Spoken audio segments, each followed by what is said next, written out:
बिस्मिल्लाहिर्रहमानिर्रहीम नहमदुहु व नुसल्ली अला रसूलिहिल करीम अम्मा बाद फ़अऊज़ु बिल्लाहि मिनश शैतानिर रजीम बिस्मिल्लाहिर्रहमानिर्रहीम। मेरा नाम मुफ्ती मोहम्मद अवैस है और आप देख रहे हैं हमारा चैनल इस्लाम ऑनलाइन, जिसमें हम रोज़मर्रा पेश आने वाले मसाइल के ऊपर बहस करते हैं और इसका हल भी शरई तौर पर यहाँ पर बताया जाता है। तो आज की हमारी वीडियो का टॉपिक जो है वो टेस्ट ट्यूब बेबी की शरई हैसियत है। तो टेस्ट ट्यूब बेबी का क्या हुक्म है, उसकी क्या सूरतें हैं और टेस्ट ट्यूब बेबी कहते किसको हैं, तो ये सारे जो है वो आज इस वीडियो के अंदर हम जो है डिस्कस करेंगे। तो शुरू करते हैं। तो आगे बढ़ने से कबल मेरी आपसे दरख्वास्त है कि अगर आप चैनल पर नए हैं तो चैनल को सब्सक्राइब कर लें और जो है बेल आइकन को भी दबा दें। और अगर किसी का कोई मसला है तो वो जो रोज़ाना रोज़मर्रा पेश आने वाले हैं मसाइल होते हैं, तो उनमें से किसी का कोई मसला है तो वो जो है वो कमेंट में लिखे। इंशाल्लाह ताला उसके ऊपर एक पूरी वीडियो बनाई जाएगी। शुरू करते हैं। तो टेस्ट ट्यूब बेबी कहते हैं कि मर्द का मादा तौलीद और औरत का बैज़ा दोनों को मिक्स करके जो है और उनको किसी जो है वो यानी कि दवाई वगैरह लगा के या उसको लेबॉरेटरी के अंदर टेस्ट वगैरह करके फिर और जो ये जो सारे प्रोसीजर के बाद एक चीज़ बनती है तो उसको एक ट्यूब के अंदर जो है वो महफूज किया जाता है, फिर उसको फिर औरत के रहम में रख दिया जाता है। तो इसको टेस्ट ट्यूब बेबी कहते हैं। ठीक है। तो इसकी जो है बहुत सारी सूरतें चल रही हैं। ज़्यादा मशहूर जो बुनियादी होती हैं वो 3 तरह की हैं। पहली ये कि और मर्द का मादा, चाहे कोई भी मर्द है, अजनबी मर्द है, उसका मादा लिया जाए और फिर औरत का मादा लिया जाए, दोनों को तलकीह वगैरह करके मिक्स करके जो है वो यानी मर्द के स्पर्म औरत के बैदा दोनों की तुखमरेजी करके फिर उसको जो है वो एक जो है वो ट्यूब में डाल दिया जाता है। तो ये एक सूरत है। दूसरी सूरत ये कि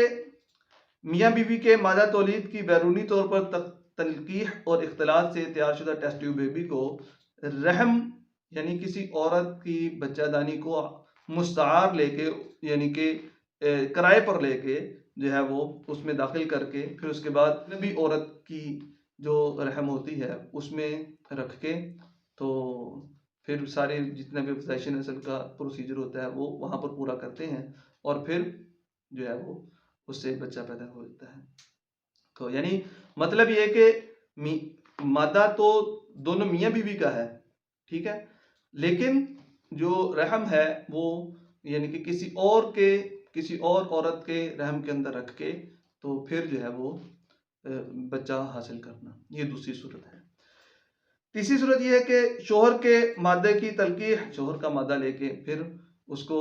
औरत का मादा लेके दोनों को लेबॉरेटरी टेस्ट वगैरह करके उसको फिर जो है वो ट्यूब के जरिए फिर इसी बीवी के जो है वो रहम में रखा जाता है। तो ये तीसरी सूरत है। ठीक है। तो इन तीनों सूरतों पर बहस करते हैं। इसको मेडिकल की इस्तिलाह में IVF या IUI भी कहा जाता है। तो इन 3 सूरतों में जो पहली 2 सूरतें हैं जो भी मैंने पहले बताई हैं कि एक तो किसी और मर्द का मादा लेते हैं, किसी और औरत का मादा लेते हैं और दोनों जो है वो एक जगह पर टेस्ट वगैरह लेबॉरेटरी में करके तो वो किसी और औरत के जो है वो या एक आदमी कहता है कि मेरी बीवी को बच्चा नहीं हो रहा, तो वो उन्होंने टेस्ट वगैरह कराए तो किसी और मर्द का स्पर्म लिया, उसको लेके किसी और औरत का स्पर्म लिया, उनको लगा के दोनों को मिक्स करके जो है अपनी बीवी के वो रख देते हैं। तो ये सूरत जायज़ नहीं है। ये पहली सूरत थी। दूसरी सूरत ये थी कि मियाँ बीवी दोनों हैं, ठीक है, मियाँ बीवी हैं और मादा भी दोनों का एक है, लेकिन लेके उसको फिर लेबॉरेटरी वगैरह से टेस्ट करके उसके ऊपर सारे प्रोसीजर से गुजार के उसको फिर जो है वो किसी एक औरत का रहम उधार लेते हैं, उसका पेट उधार लेते हैं, उसको कहते हैं कि तुम हमारे लिए बच्चा पैदा करो, हम तुमको इतने पैसे वगैरह देंगे, तो वो उसके रहम के अंदर पहुंचा दिया जाता है। चूंकि दोनों मियाँ बीवी का मादा होता है तो अब तीसरी औरत को इसमें दाखिल किया जाता है। ये सूरत भी इस्लाम में बिल्कुल भी जायज़ नहीं है। तीसरी सूरत जो है वो कि जी مرد کا یعنی خامن کا مادہ تولید لیا، عورت کا جو ہے وہ بیضہ لیا، اس کو دونوں کو لیبارٹری میں سے گزار کے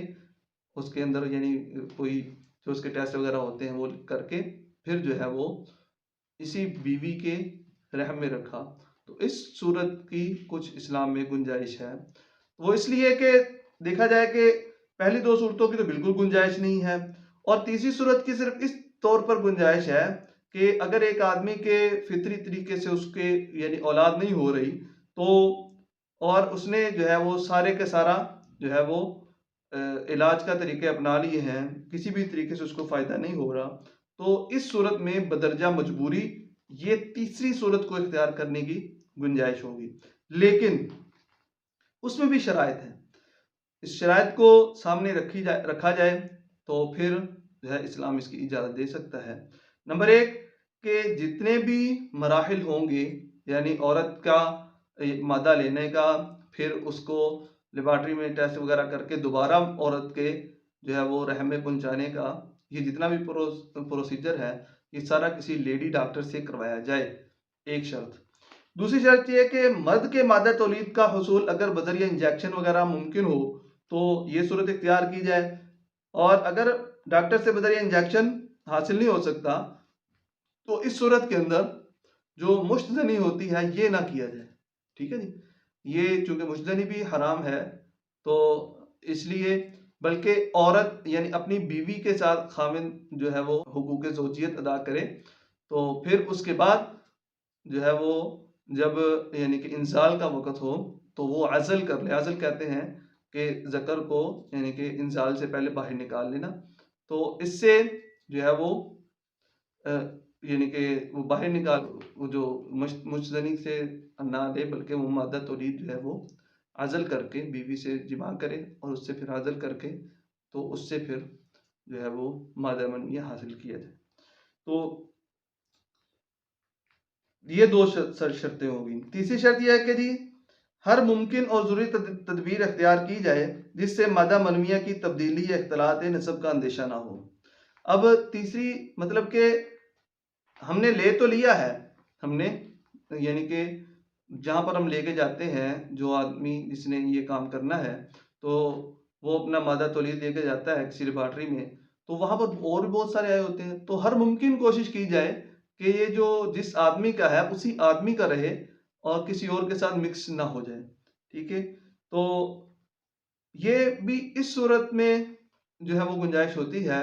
کہ چونکہ بعض اوقات اولاد نہیں ہوتی تو پھر جو ہے وہ بات طلاق تک پہنچ جاتی ہے، اس لیے ضرورت کے سامنے رکھ کے جو ہے وہ بدرجہ مجبوری ٹیسٹ ٹیوب بیبی اس کا علاج کی گنجائش ملتی ہے، اور اگر جو ہے وہ صرف اس خواہش کے تحت کہ صرف بیٹا ہی ہو اس لیے ٹیسٹ ٹیوب بیبی کروا لیا، یا صرف بیٹی ہی ہو اس لیے ٹیسٹ ٹیوب بیبی جو ہے وہ اختیار کر لیا، تو اس صورت کے اندر بھی جو ہے یہ تو تیسرا طریقہ ہے، اس کی بھی گنجائش نہیں ہوگی، چونکہ بیٹا یا بیٹی کی خواہش کرنا جو ہے وہ شریعت میں اس کی گنجائش تو ہے، لیکن یہ اس مقصد کے لیے جو ہے وہ ٹیسٹ ٹیوب بیبی کو اختیار کرنا یہ جائز نہیں ہے، کیونکہ یہ تو علاج جو ہے وہ بدرجہ ضرورت کے ہوتا ہے، بدرجہ خواہش کے نہیں ہوتا۔ یہ بات سمجھنے کی ہے کہ جو ہم علاج کروا رہے ہیں یہ ضرورت کے تحت کروا رہے ہیں۔ اگر کسی آدمی کی خواہش ہے کہ جی وہ اس کا بیٹا ہو اس لیے وہ ٹیسٹ ٹیوب بیبی کا طریقہ علاج جو ہے وہ کروا لے، یا صرف اس کے بیٹے ہیں وہ چاہتا ہے کہ جی بیٹی ہو جائے تو اس کے لیے وہ جو ہے وہ ٹیسٹ ٹیوب بیبی کا علاج کرواتا ہے، تو یہ ضرورت نہیں ہے بلکہ خواہش ہے۔ تو جب خواہش آ جاتی ہے بیچ میں تو پھر جو ہے وہ علاج درست نہیں ہوگا۔ امید ہے کہ آپ کو آج کی ویڈیو پسند آئی ہوگی، تو اگر ویڈیو پسند آئی ہے تو ویڈیو کو لائک کریں اور ہمارے چینل اسلام آن لائن کو جو ہے وہ سبسکرائب کریں اور دوسروں کے ساتھ بھی شیئر کریں۔ السلام علیکم ورحمۃ اللہ وبرکاتہ۔